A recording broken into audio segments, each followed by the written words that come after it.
Om Namo Bhagavate Vasudevaya. Om Namo Bhagavate Vasudevaya. Narayanam Namaskritya Naram Chaiva Narottamam Devim Saraswatim Vyasam Tato Jayam Diri Nashtaprayeshu Bhadreshu Nityam Bhagavata Sevaya Bhagavati Uttam Shloke Bhaktir Bhavati Naishtiki. So continuing with the discussion on Srimad Bhagavatam, Canto 4, Chapter 9, Dhruv Maharaj returns home, text number 24 onwards. Ishtva mam yagya hridayam yagya pushkal dakshina bhaktva cheha shisha satya ante mam samarishyasi. The Lord continued, I am the heart of all sacrifices. You will be able to perform many great sacrifices and also give great charities. In this way, you will be able to enjoy the blessings of material happiness in this life. And at the time of your death, you will be able to remember me. So the advantage of devotional service, performing devotional service and pleasing the Lord is one gets both material and spiritual happiness in the life. The most important factor in this verse is the Lord's instruction regarding how to remember the Supreme Personality of Godhead at the end of life. Ante Narayana Smritihi. The result of whatever we do in executing spiritual activities is successful if we can remember Narayan, the Supreme Personality of Godhead. This program of constant remembrance can be disturbed by many things, but Dhruv Maharaj's life would be so pure as assured by the Lord himself that Dhruv would never forget him. Thus at the time of his death he would remember the Supreme Lord, and before his death he would enjoy this material world, not by sense gratification, but by performing great sacrifices. As stated in the Vedas, when one performs great sacrifices, he must give charity, not only to the Brahmins, but also to the Kshatriyas, Vaishyas, and Shudras. It is assured here that Dhruv Maharaj would be able to perform such activities. So he would be performing, Lord said, you will be performing many sacrifices and you will give lots of charity. This is all the activities of the mode of goodness that Dhruv Maharaj would be able to perform. In this age of Kali, however, the great sacrifice is the performance of Sankirtan Yajna. Our Krishna consciousness movement is designed to teach people and to learn ourselves the exact instruction of the personality of Godhead. In this way, we shall continuously perform the Sankirtan Yajna and continuously chant the Hare Krishna mantra. Then at the end of our lives, we shall certainly be able to remember Krishna, and our program of life will be successful. In this age, distribution of prasada has helped distribution of money. No one has sufficient money to distribute, but if we distribute Krishna prasad as far as possible, this is more valuable than the distribution of money. So charity, here the charity this day and age is to give Krishna prasad and to give, of course, Krishna Nam, Krishna Katha. So, but the point that Prabhupada is making is the sacrifice, that Dhruv Maharaj would be performing lots of sacrifice, but the sacrifice in this day and age that is recommended is Sankirtan Yajna. So we should do Sankirtan Yajna as much as possible. Continuously chant the Hare Krishna mantra. So yes, these days we cannot go out because of coronavirus. So we can sit at home and chant and do a japa, but chant more rounds. That will definitely help in making the situation better all over the world. Because if Krishna is pleased, the demigods are pleased. They'll take care of the whole universe. What to speak of this Earth planet? Tato gantasi matsthanam sarvaloka namaskritam uprishta drishtibhyastvam yato navartate gataha. The personality of Godhead continued. My dear Dhruva, after your material life in this body, you will go to my planet, which is always offered obeisances by the residents of all other planetary systems. It is situated above the planets of the seven rishis, and having gone there, you will never have to come back again to this material. In this verse, the word navartate is very significant. The Lord says, you will not come back to this material world, for you will reach matasthanam, my abode. Many times people ask this question that do we come back from the spiritual world? If we don't, then where is the question of independence? The soul has to be independent. Well, the soul remains independent, but Lord's guarantee, He is guaranteeing it. He guarantees Dhruva Maharaj here, He guarantees in Bhagavad Gita also, Yad gatva na nivartate tad dham parmamama. So He is guaranteeing it. So guaranteeing means, it doesn't mean He takes away our independence. It's by our free will, we will not misuse that free will again. Once learned our lesson, we will not misuse our free will. My abode, therefore Dhruva Maharaj or the Dhruva Loka or the pole star is the abode of Lord Vishnu within this material world.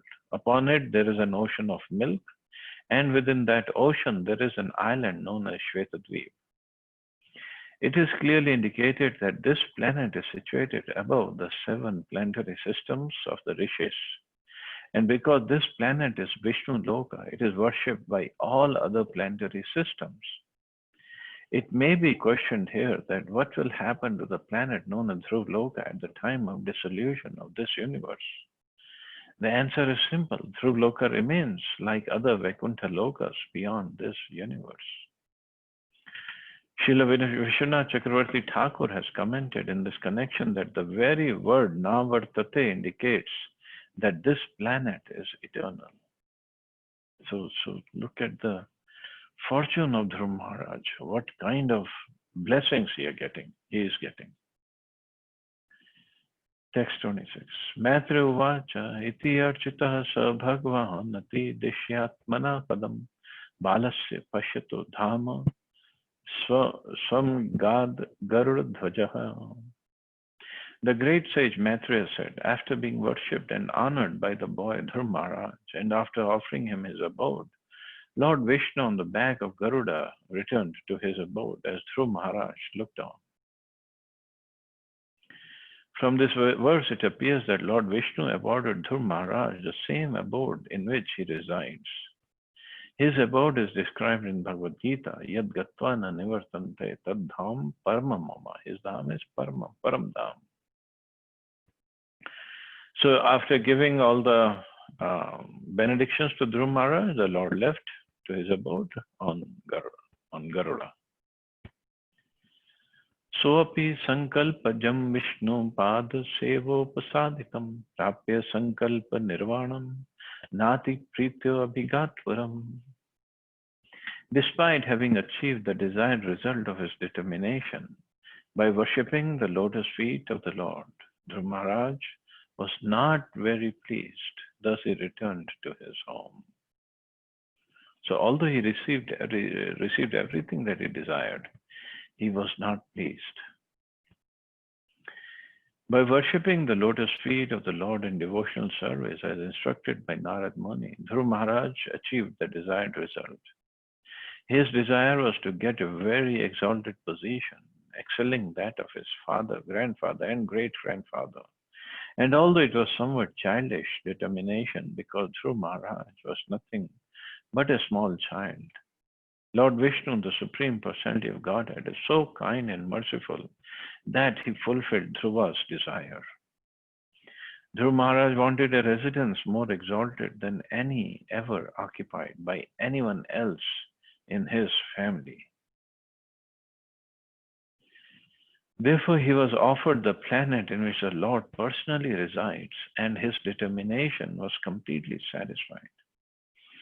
Still, when Dhruv Maharaj returned home, he was not very much pleased, for although in pure devotional service, there is no demand from the Lord because of his childish nature, he had demanded something.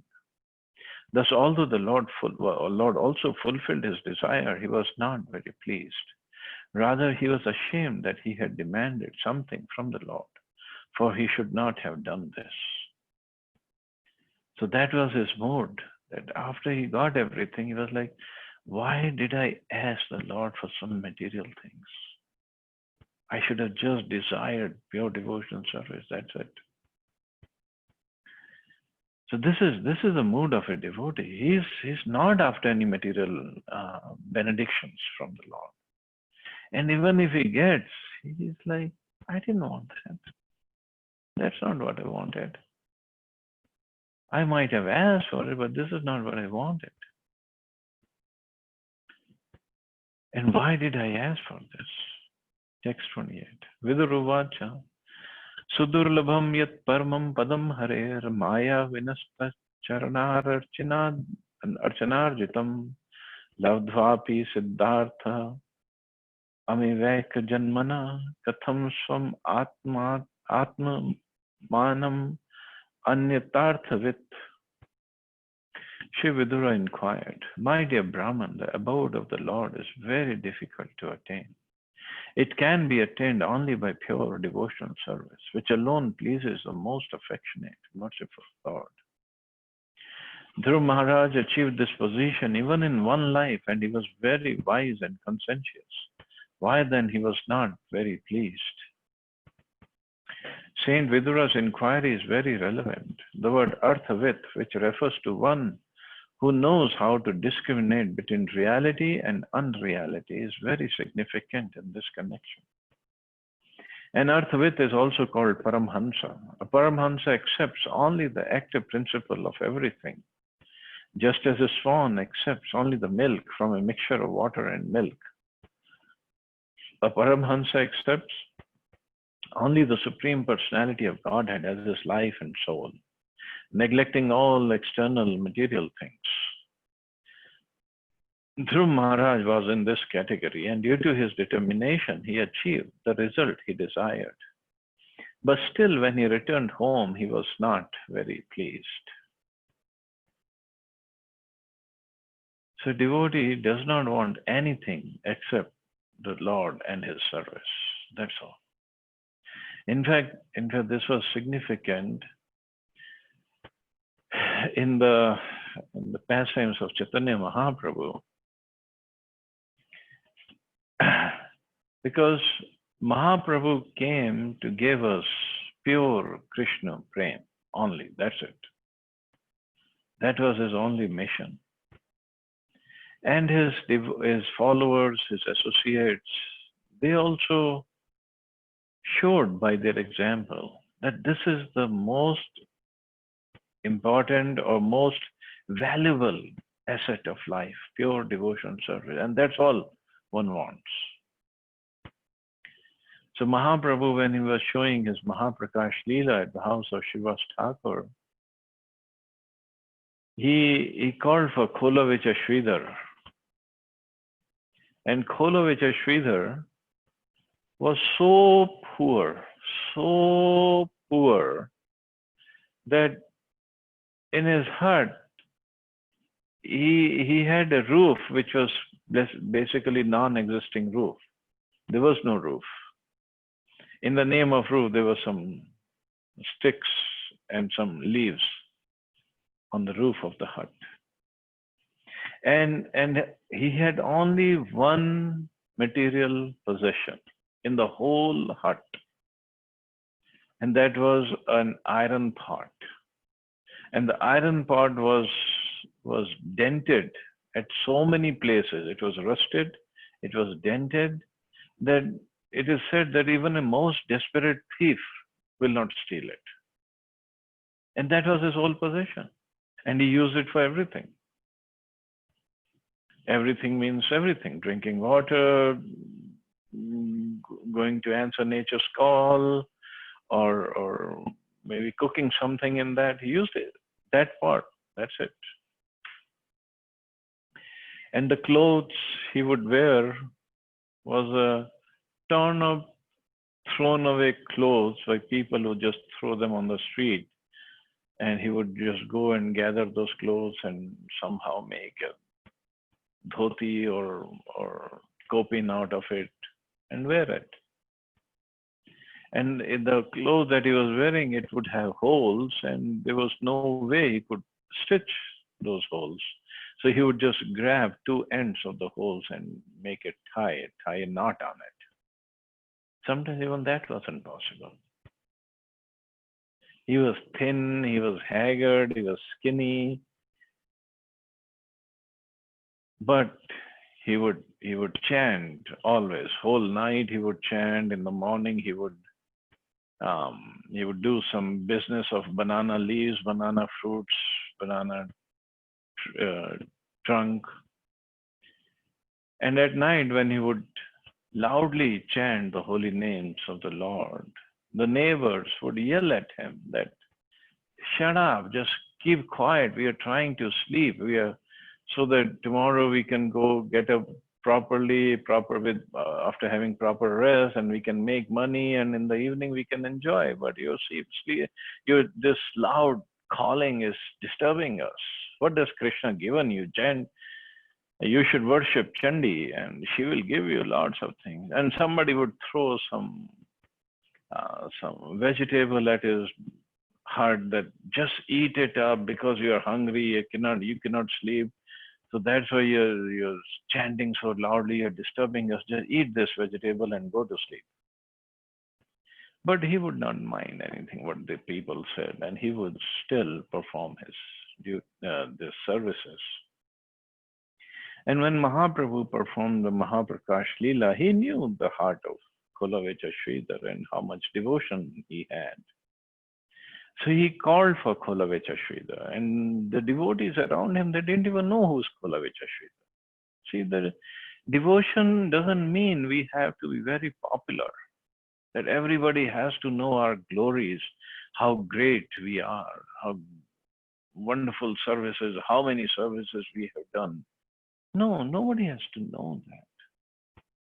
Nobody knew Kulavecha Sridhar. And Mahaprabhu told his followers that Mukunda and Shirvas, you go in that direction, and you go take it left here, take it right there, and you will find a hut.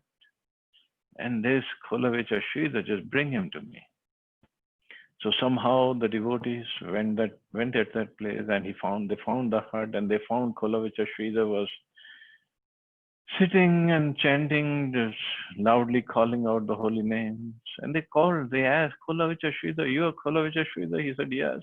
Mahaprabhu is calling for you. Chaitanya Mahaprabhu, your Nimai is calling for you. Come with us.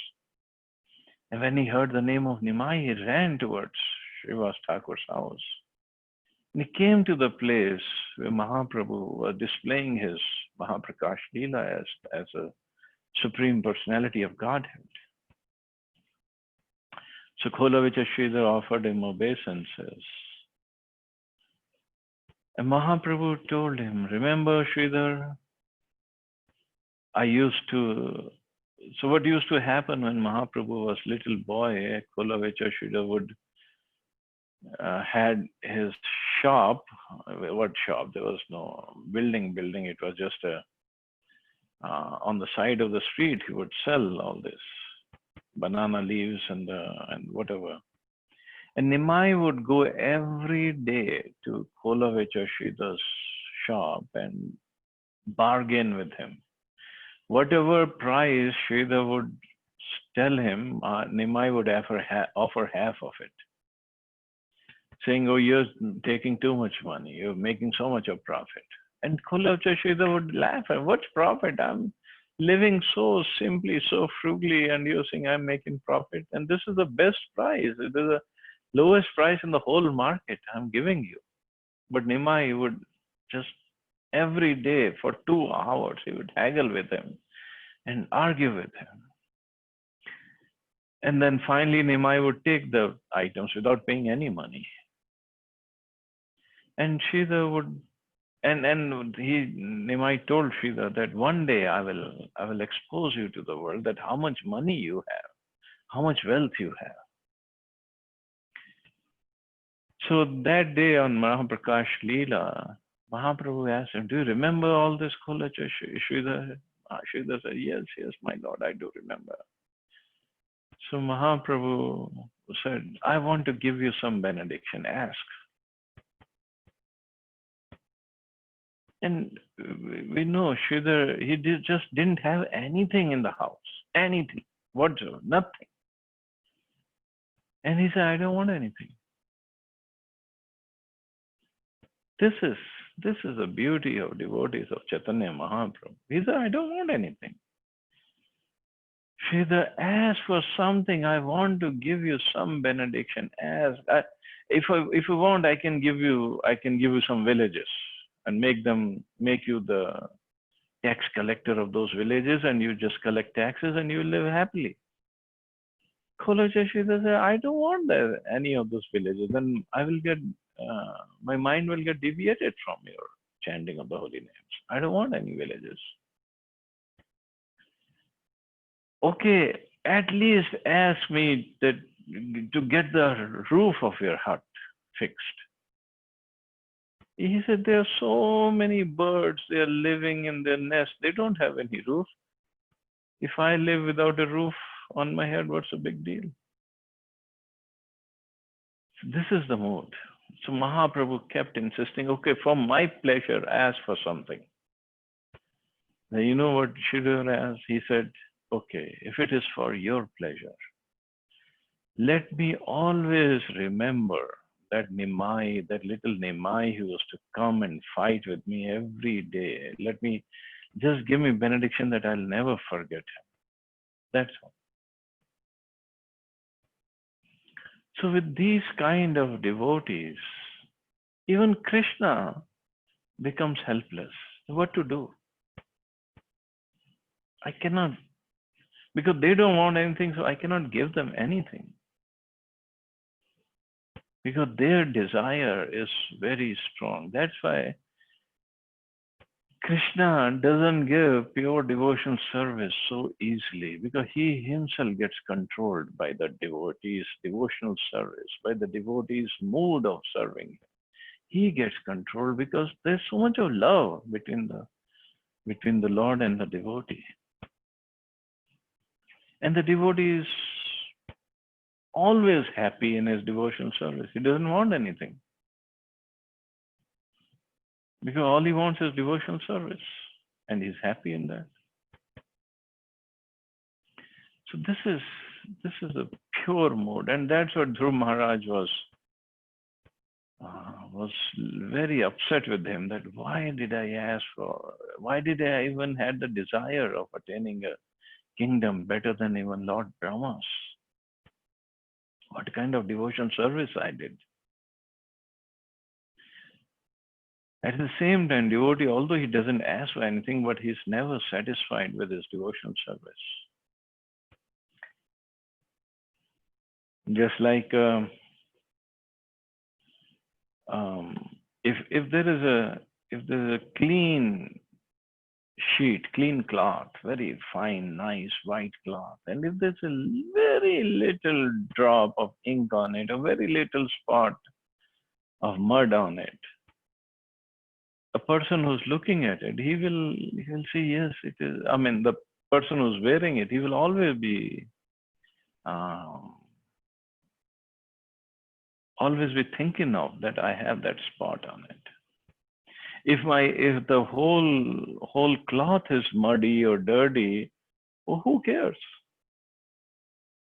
If there's any little mud on it, any more mud on it. So similarly, those who have really made progress in their bhakti, so whatever little spot they might have, little spot of karma or jnana, or of any shortcoming, although they might not have any shortcoming, but they always think I don't have any qualities. So they'll always be thinking like that. This is because of the humility of their heart.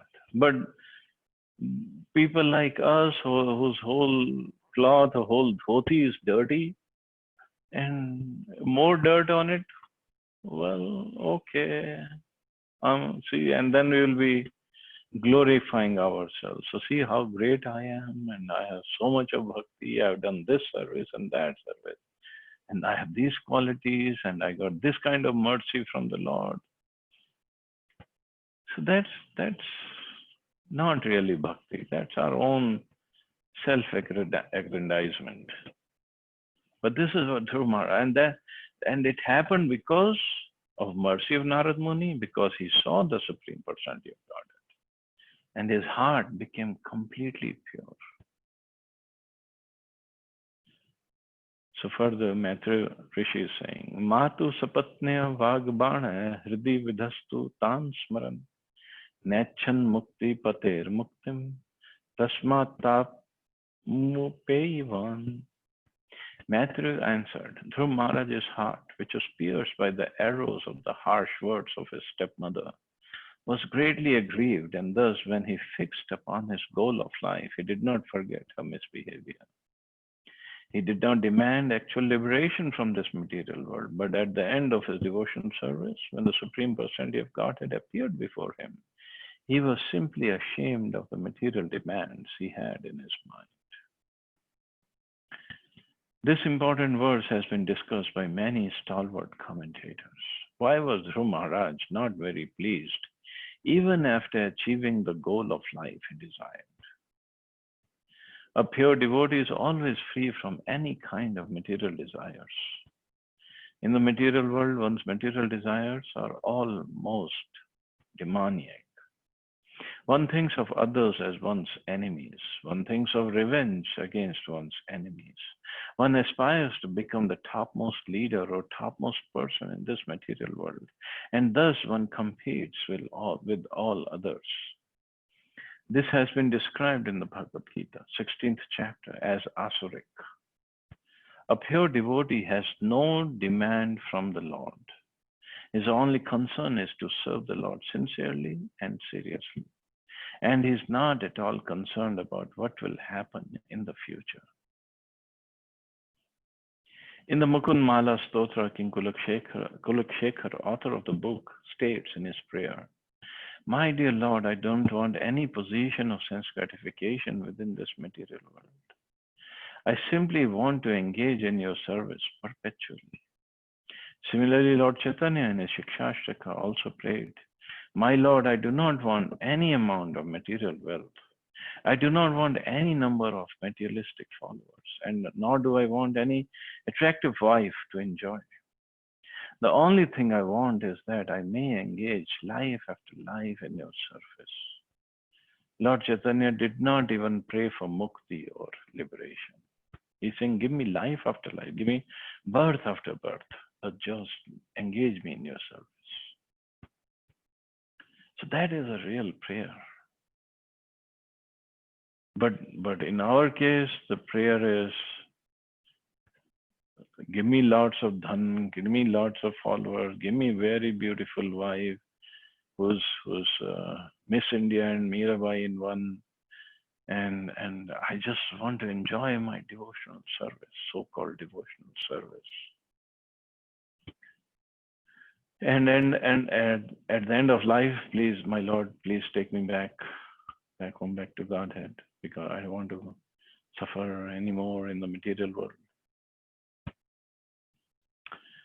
But that wasn't the mood, or that wasn't the prayers of Chaitanya Mahaprabhu. In this verse, Maitreya replied to Vidura that Dhruv Maharaj, influenced by a revengeful attitude towards his insulting stepmother, did not think of mukti, nor did he know what mukti was. Therefore, he failed to aim for mukti as his goal in life.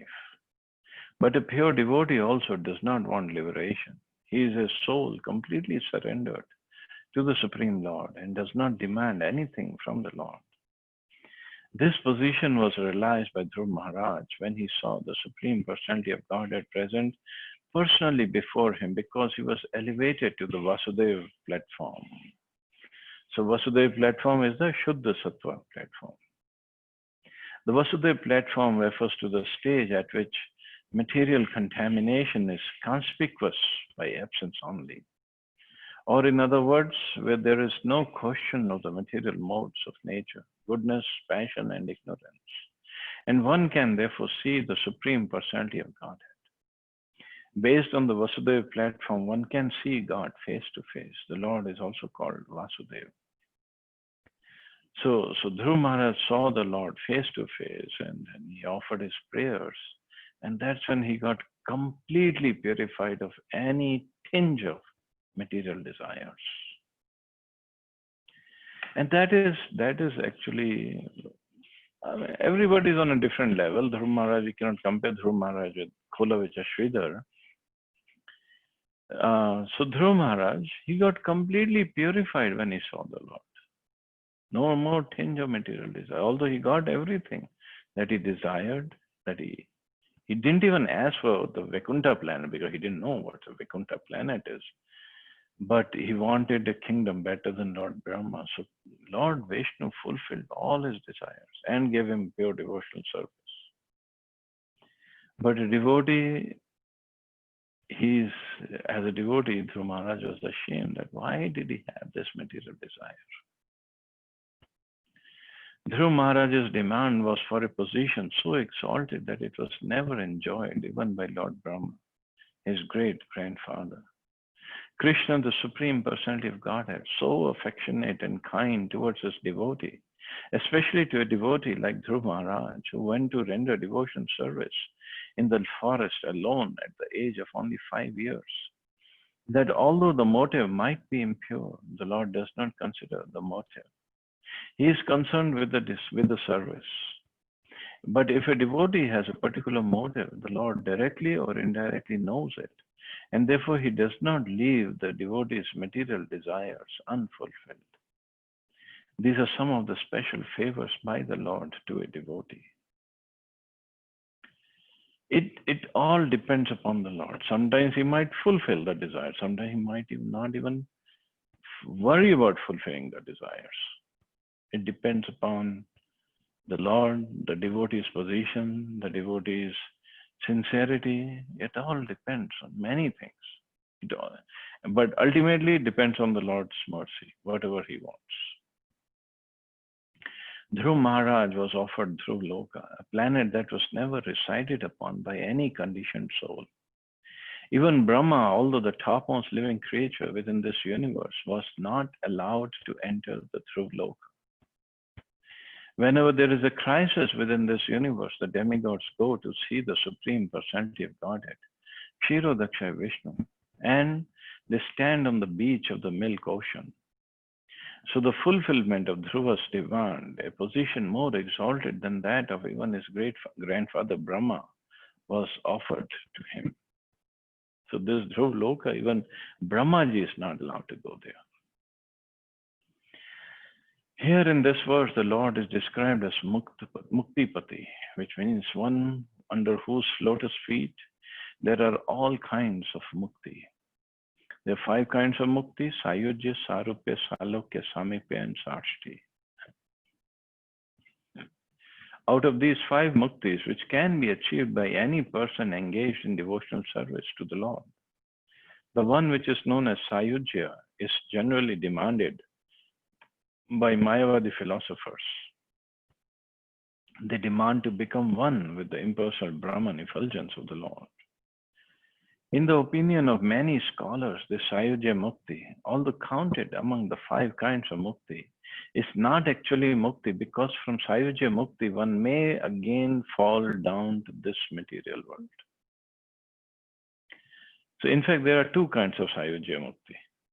It's not mentioned here, but other places it's mentioned. So one is merging in the Brahman effulgence, or Brahm Jyoti, which is the effulgence of the body of the Lord, because that is also spiritual.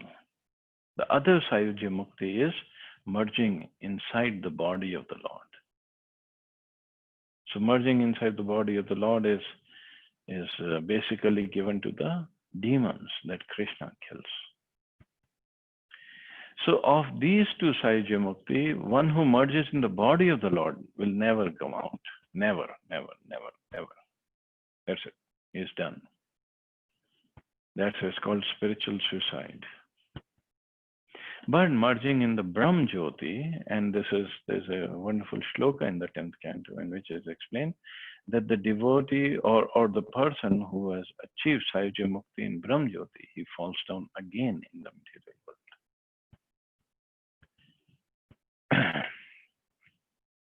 So this information Mayavadis don't have.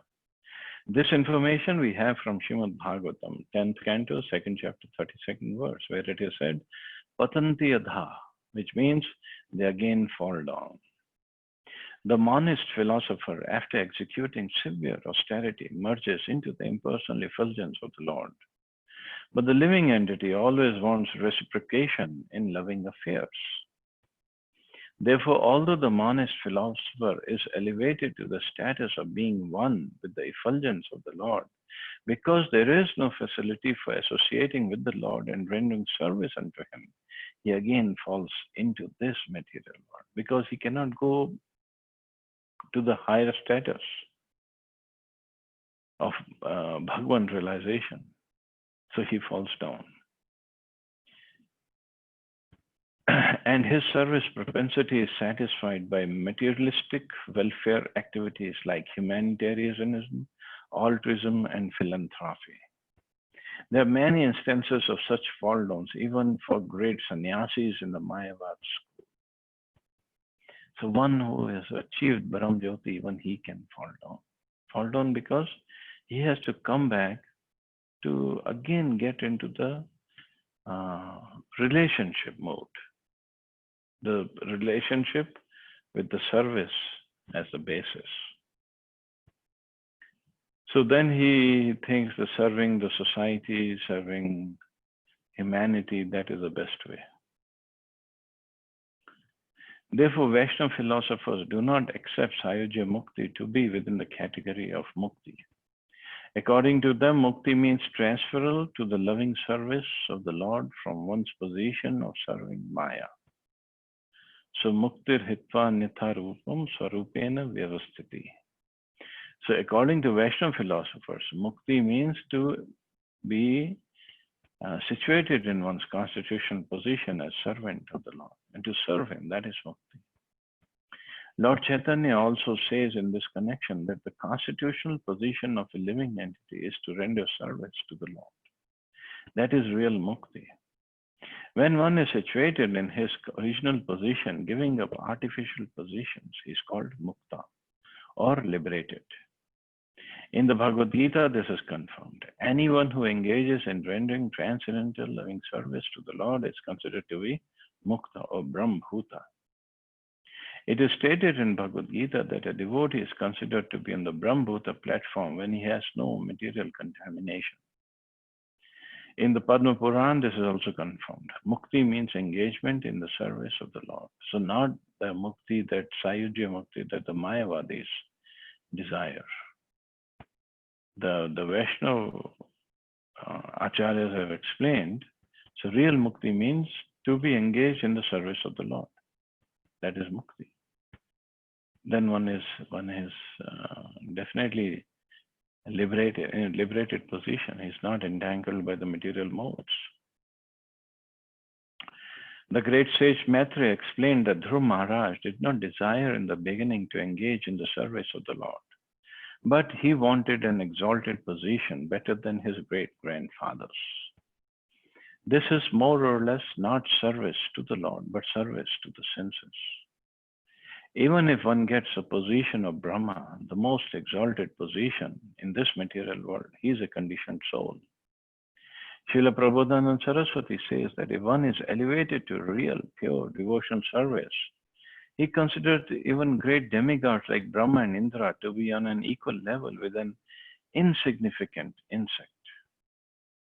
I mean, insignificant insect in the sense that even the insects are working for the sense gratification, not putting down the position of Brahma and Indra.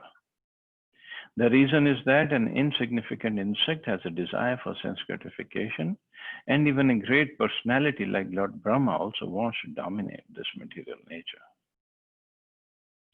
So this attitude, this mentality of dominating this material nature is so prevalent all over the material world. What is this dominating over the material nature? Means we want to control material nature for our enjoyment, for our prosperity, or whatever we want to call it.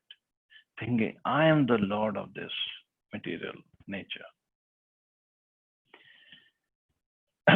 Just like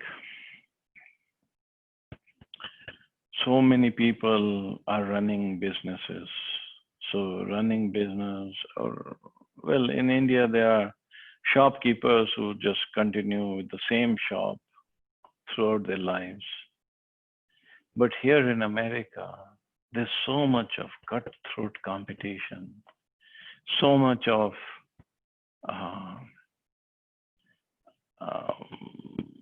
desire to capture this market, to capture that market, to get this clientele and that clientele, and that the deadlines and the projections and the whatever it is. Yeah. But what is this? This is basically trying to dominate the material nature so that we can make more profit than our competitors. We have more clients than our competitors. We have better business, a business model than our competitors. And in the end, what? So that we can get more money. Basically, it's few people on the top who get all the money. The cream rises to the top only. So the people who are working hard, toiling very, very hard, they might get a little bonus here and there, and a good pat on the back. And they also think, oh, I got the bonus. So I was supposed to get 10,000 rupees bonus, and I got 1 lakh rupee bonus. And with that 1 lakh rupee, I will go and do this, take my wife out, take my kids out, and we will enjoy. Basically, everybody wants to be the enjoyer. Or if we get more money than I expected, much more money than what I expected, then we'll buy a nicer house. Right now I have a 2 BHK, and then let me buy a 4 BHK house and in the posh colony of wherever, Delhi, Noida, whatever it is. And I'll be happy. But if you were not happy in 2 BHK, you will never be happy in 4 BHK either. Or I'm driving a Maruti or an Alto, and then I will be able to drive a Honda, whatever the model is in India, and then I'll be happy. How can you be happy with that? But this is what Maya does through the bosses. She dangles a carrot in front of us, and we keep on running, thinking, if I take one more step, I'll get the carrot. If I take another step faster, and if I jump higher, I'll get the carrot. If I jump higher to the demands of my boss. And I'll work 14, 16, 18 hours a day, and I'll work so hard, and I'll make this kind of money and that kind of money, and I'll be happy. It's not going to happen. But this is all Maya is all about. So even from Brahma down to an insignificant ant, everybody is working in this way. Sense gratification means domination over material nature. The whole competition between conditioned souls is based upon domination of this material nature. Modern scientists are proud of their knowledge because they're discovering new methods to dominate the laws of material nature. They think that this is the advancement of human civilization. The more they can dominate the material laws, the more advanced they think they are. Dhruv Maharaj's propensity in the beginning was like that. He wanted to dominate this material world in a greater position than Lord Brahma. Therefore, elsewhere it is described that after the appearance of the Lord, when Dhruv Maharaj thought and compared his determination to his final reward, he realized that he had wanted a few particles of broken glass, but instead had received many diamonds. As soon as he saw the Supreme Personality of Godhead face to face, he immediately became conscious of the unimportance of his demand from the Lord to have an exalted position better than Lord Brahma's. So this is real self-realization. When Dhruv Maharaj became situated on the Vasudeva platform due to seeing the Lord face to face, all his material contamination was cleared. Thus he became ashamed of what his demands were and what he had achieved. He was very much ashamed to think that although he had gone to Madhuvan, giving up the kingdom of his father, and he has gotten a spiritual master like Narad Muni, he was still thinking of revenge against his stepmother and wanted to occupy an exalted post within this material world. These were the causes for his moroseness, even after he received all the desired benedictions from the Lord.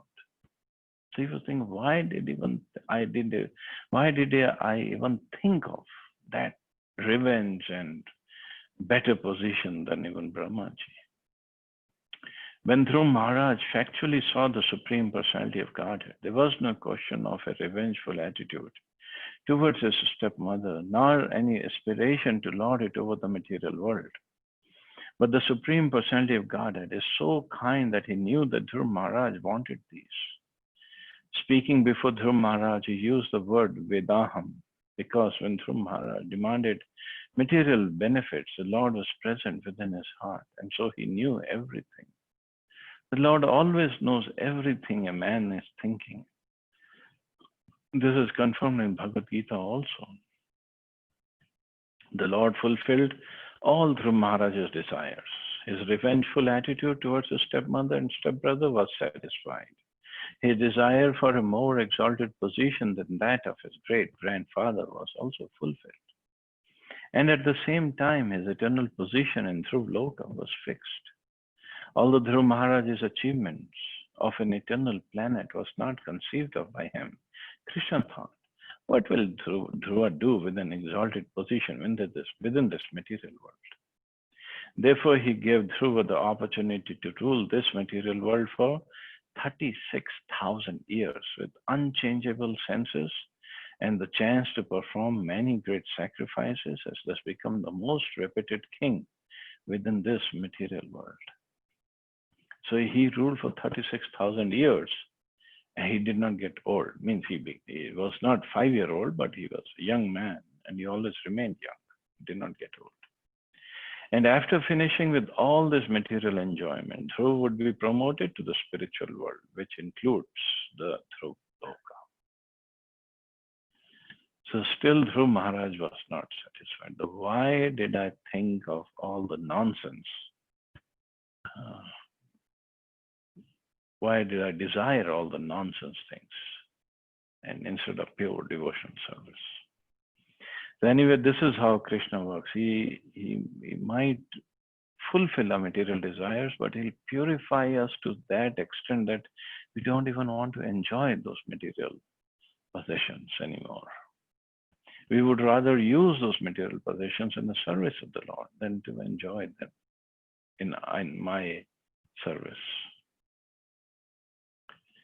So that's why the Lord is very, very merciful. Demigods will not do this.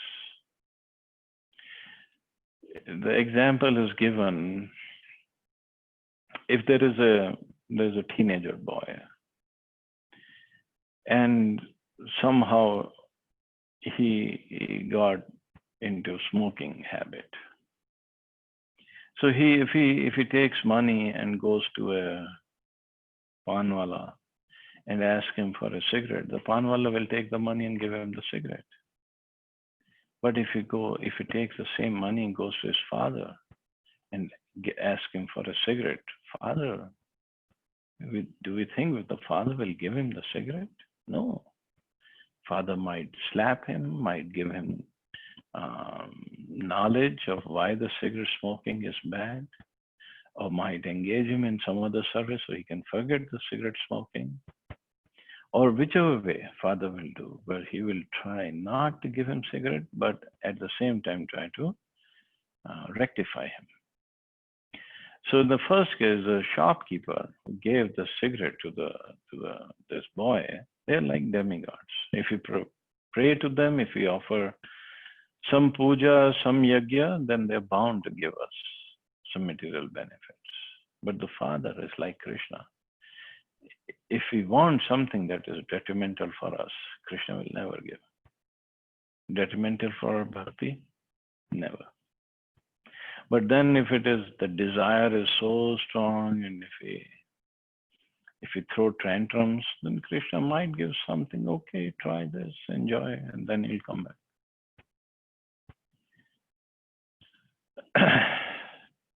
So anyway, so we'll stop here, see anybody has any questions or comments.